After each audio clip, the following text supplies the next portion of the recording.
Bassist and composer Peter Slavov is a major force in today's jazz world, known for his versatility, lyricism, and global reach. A native of Bulgaria and graduate of Berklee College of Music, Peter has performed in over 40 countries with legends like Joe Lovano, Quincy Jones, Danilo Perez, and Chucho Valdés. He's a longtime member of Lovano's Us Five and has been featured on acclaimed recordings for Blue Note and Grammy-nominated projects. His 2019 debut album, Little Stories, showcases his skills as both a composer and storyteller, while he continues to inspire students as a faculty member at Berklee. And we're live. Peter, good to see you. Thanks so much for taking the time today. Thanks for having me. Good to see you as well. As I'm reading your bio, and it's such a great thing when you could say you teach at the college you went to. It's got to feel a little surreal at times, right? Yeah, yeah. I mean, it's one of the best places to go to school and to teach at.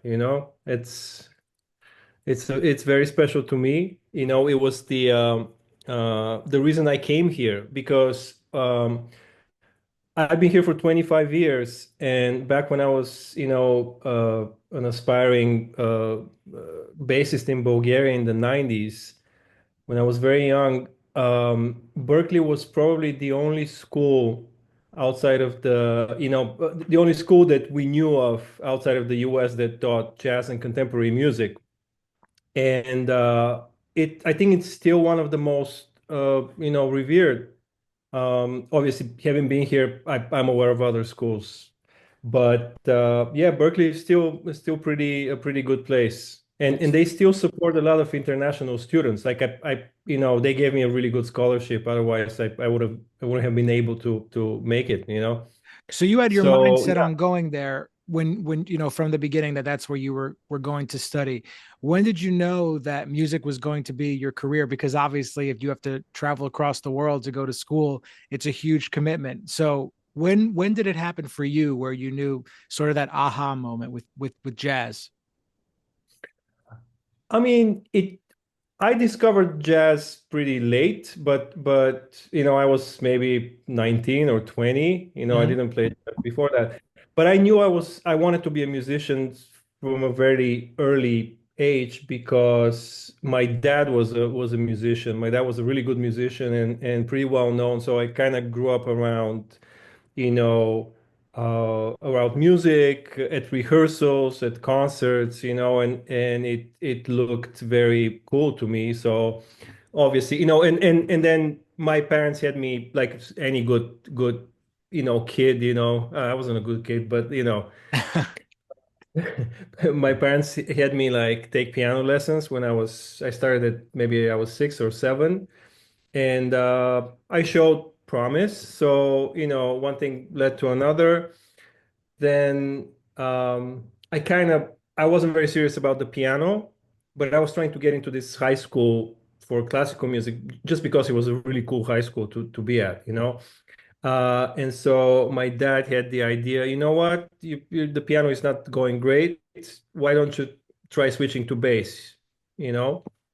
And it was almost prophetic because I showed I kind of it felt like the bass was the instrument for me. I immediately connected with the bass, and I first studied classical music, and then eventually I discovered jazz, which is funny because my dad only listened to jazz at home. Like I still have his, I mean, he's passed since, but like I still have like his like 500 LPs of like Coltrane, Miles, all that stuff.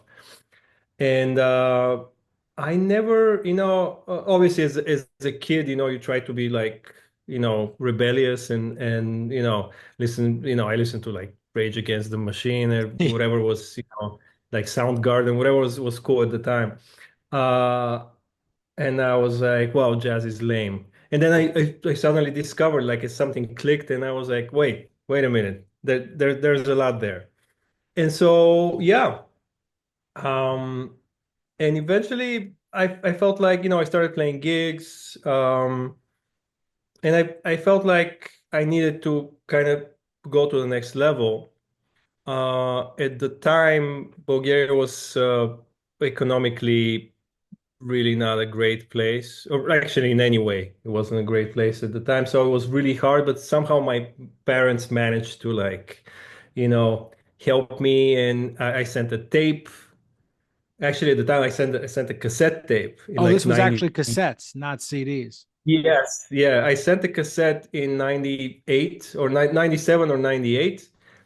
And then I additionally auditioned. They did auditions in Bulgaria in like late 98. So I got like two different scholarships that made one good scholarship. So I was able to you know, come to Boston and start at Berklee. And eventually they gave me a full scholarship. Which, you know, I'll be eternally grateful for. You know, I mean, you know, helped a lot.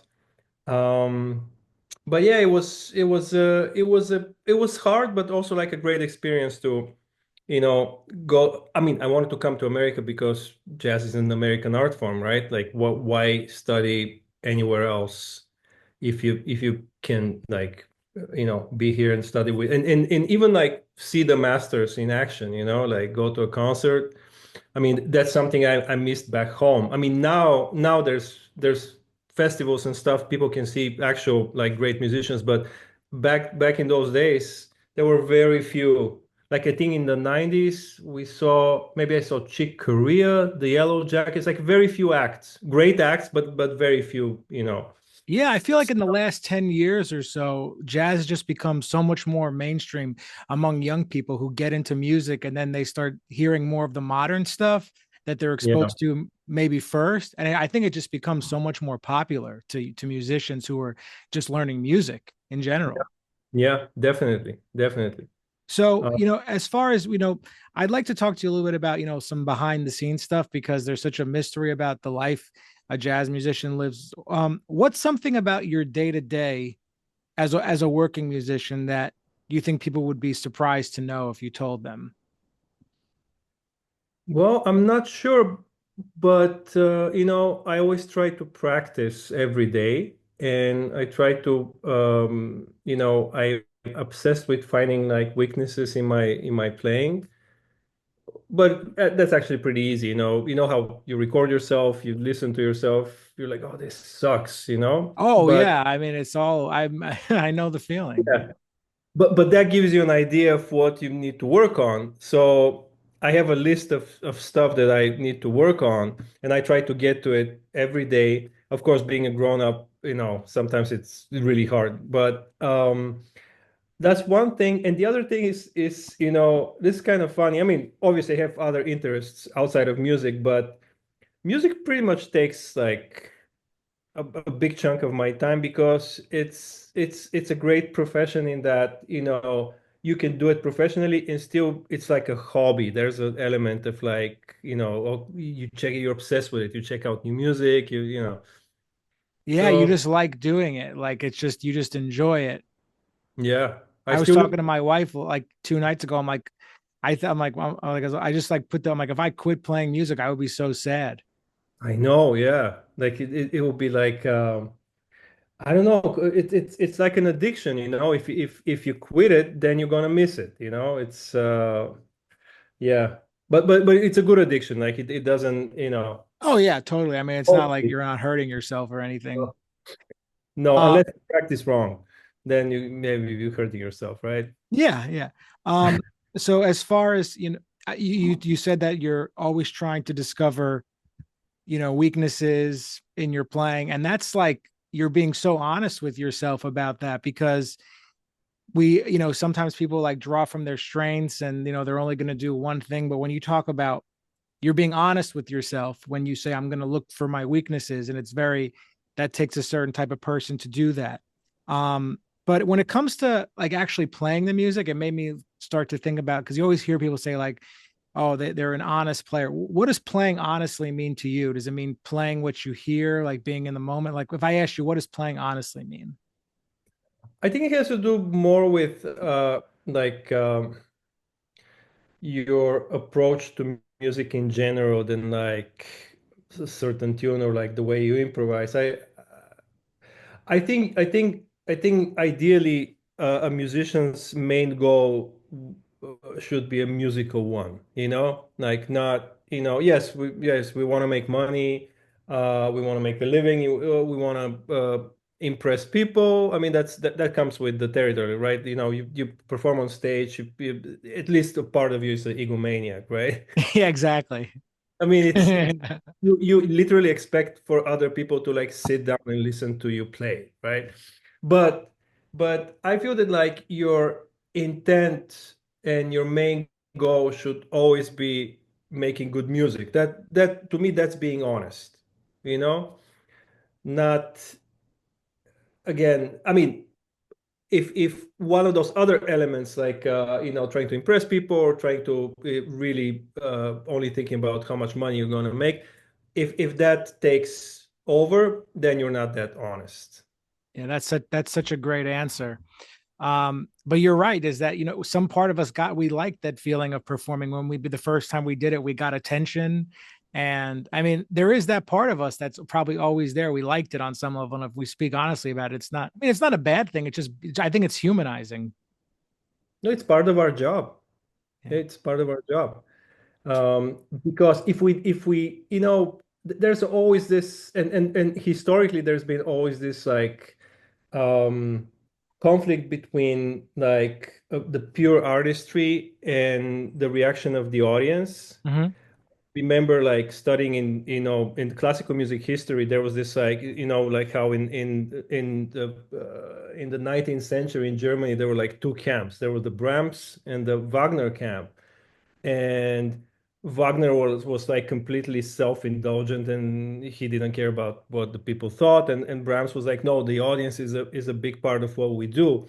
And obviously I go with Brahms on that, but there's a balance there, right? Hmm. So yeah, I mean, No, I totally understand what you're saying. And, I also was kind of curious. When we perform, sometimes, I mean, I had this experience a couple of weeks ago, and I'd like to ask you about it, where I've been, just under a lot of stress and nothing was coming out on the instrument. It was just a train wreck, and I wasn't to do with lack of practice or anything, but you can't have a perfect night. We're not robots, but how do you handle the music when things don't seem to be clicking as well as they could, whether it's the room, the energy of the audience, maybe you feel a certain way? How do you handle that and navigate those situations? uh, I mean, with age, I've learned to kind of approach that kind of a situation from more of a like a psychological standpoint than a like a physical one, Hmm. if that makes sense. No, no, Um, definitely. in that, um, sometimes it takes like a little adjustment. I mean, in your thinking and in your like just like how you physically approach the situation. Like with me, I start playing lighter and like try to just like go with the flow more. That sounds like such a cliche, but like I try to go with the flow more and try to kind of feel the room, or try to trying to meditate on a different aspect. Whatever was not working, you meditate on something else, right? Um, and I do that when I listen to music too. Like I could listen to the same recording and meditate on different aspects of it, like the time field, the sound, the Well, lines, you say whatever. you're a little older, and I know you've been doing this for decades. How old are you again? How I old are just you? turned 50. Oh, I just turned 50. Oh, wow, Yeah, half a yeah, century. yeah, indeed. Just a couple of months ago. Yeah. But you still sound as curious about it as you would when you were, maybe 10, 20 years ago. You're still as invested in it. It's a lifelong thing. Oh man, yeah, totally.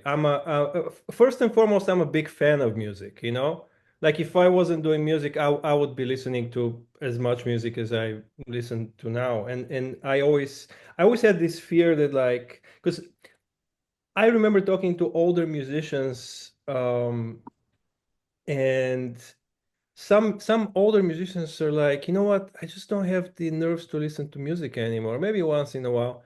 Man, I cannot do that. Like I have to listen to music all the time. And sometimes I'm even stuck, I have all this music. I don't want to listen to any of that, but I need to listen to some music. I need my fix. So I go out and start listening to something else. Or I go back to I've been going back to like rock stuff that I or hip hop stuff that I used to listen to in high school. Hmm. So I'm suddenly like, and it's funny how some of that stuff like holds up and some of it You're doesn't, right. Yeah, I totally know what you're saying. Hmm. But it gives you like a almost a new experience because you're a different person now.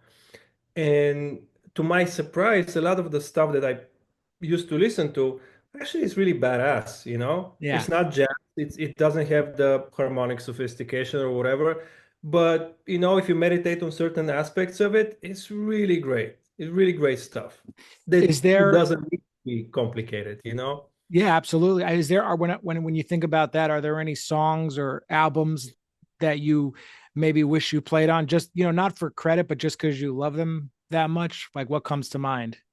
You mean in what genre? Any Oh genre? yeah, I mean, we could do any genre if you want. I mean, any great jazz record I wish I played on. I actually a big time of my I learned a lot by playing along with records.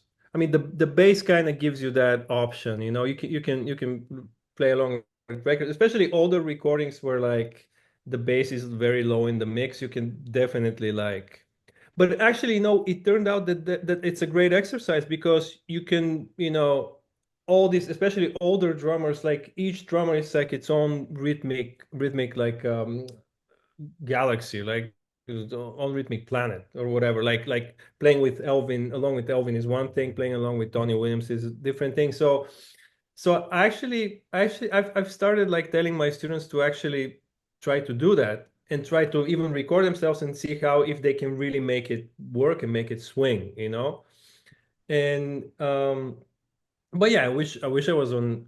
Man, I wish I was just a fly on the wall on these recordings. Not even like playing. I wish I was there and like Yeah, wanted I to would know have like loved to hear John what. Coltrane at the half note 1965. I would just love to Oh have my been there. God.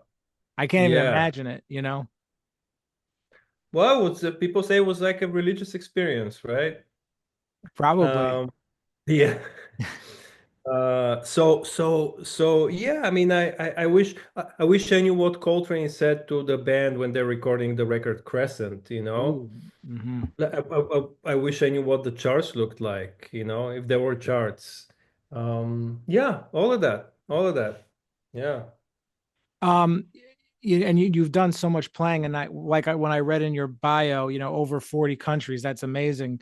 Um, what's the out of all the years you've been playing, what do you think's the strangest gig you've ever played? Whether the location, the context, or the audience, and what comes to mind?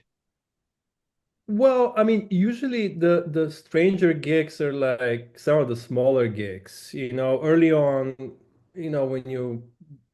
when you're getting your career together, and there's nothing wrong with that. I mean, actually in New York, a lot of great like you can play a wedding or a bar mitzvah or whatever, and you can play with a lot of great musicians. New Like York, there's you no can there. in New York, you can get fired for a gig you do for free. And it's how Right. brutal it is. I Yes. mean, it's happened to me. Yeah. I mean, but like some of the weirdest gigs or some of those like early gigs, like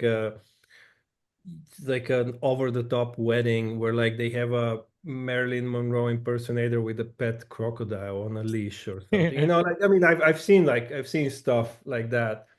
Um, I mean, usually when you play, especially when you play with like big names, uh, they kind of know how to avoid weird gigs. Well, when you did those gigs, the ones that you talk about, like the wedding gigs, like with the Marilyn Monroe impersonator, like because a lot of jazz musicians they might get a little frustrated that they're doing them. Or did you just approach it with a sense of humor? Because it Yeah, seemed, what can you do? Like yeah. it's another story to tell, right? Uh, yeah, yeah, I've seen like a lot of crazy things, but yeah, you usually like the higher the level that you work at, the more predictable the conditions are. Like in terms of like venue, sound, catering, hotels, like that the stuff because predictability is a good thing, especially if you're an older person playing music and flying all the time and all of that stuff. So Um, yeah, a lot of those like really established artists don't like surprises. Oh yeah, they want to know they want to know what time it is. They want to know everything that's going on. Um, so just out of curiosity, I know that you mentioned that you were really into practicing, that it's something Mm. you do almost on a daily basis, but we don't have the time. What's something in your practice routine you don't skip, even if you only have 10 minutes? What's the most important thing for you? Well, first of all, I need to one of the reasons I practice so much now is that I didn't practice when I was younger Hmm. because I had certain talents and I just used them in a good way. And at one point I just realized, wait a minute, I have like a lot of things I need to work on, a lot of things that are not great, you know. I don't want to be exposed like in the wrong like at the wrong gig, right? Hmm. Yeah, so I try to, I've really worked on creating a practicing routine in general. And again, a lot of it has to do with psychological devices to trick a lazy person like me into practicing. Uh, because the desire to practice alone is not enough, because sometimes you can feel overwhelmed, you can be like, okay, I lack in so many departments that, okay, I better not practice because it's giving me a headache. Um, what I try to do is I try to make a list of things I need to do. I Hmm. need to practice. And it's almost like a sports regimen, right? I mean, I have certain things that work for me as far as like warm up. Um, and I break things down. Like for instance, warm up, I break it down into bowing, like with the bow, like playing scales for intonation, and just technical stuff with my pizzicato, like fingers and stuff like that. So um, I try to warm up and then I just maybe take if I don't have any specific music to work on for a recording or a gig, I just take a standard that I know, so I don't need to struggle with like remembering the changes or whatever, and I work on whatever I need to work on, you know? And that may be a rhythmic thing, maybe a comping thing, maybe like an odd meter thing, or maybe just like some lick that I try to, I mean, yeah. Usually I feel working on a something simple, but being consistent at it helps other areas of your playing without you really like touching on them. It's just like they feed off each other things. Um, but I think it's mostly like a mental thing to just feel confident on your instrument. Oh, definitely. That's yeah. It's so interesting to hear you talk about this, because I was actually going to ask you what happens if there's a song you've played hundreds of times, like how do you get it back, like get back the excitement for it, like just because you new ideas, I guess, right, that you're working on and running it through. Yeah. That's one way. Also, maybe hearing a song or playing it with someone you never played it with. Oh, that's great. I remember really hating the song four, just because like the Miles Davis song four, because as a bass player, I've played it at jam sessions like a million times, right? And then one time when one of the first tours I did with Joe Lovano, he wanted to do a sound check. He was like, you know what, let's play four. And man, he played it like That was it. it was like I played it for the first time. It was like, oh, okay, it's actually a good song. Yeah. Yeah. That's a great answer. So yeah, um no, Peter, this has been such a great time talking with you for a little bit, and thanks so much for answering my questions, and I hope you absolutely. enjoyed it. Yeah, absolutely. Thank you.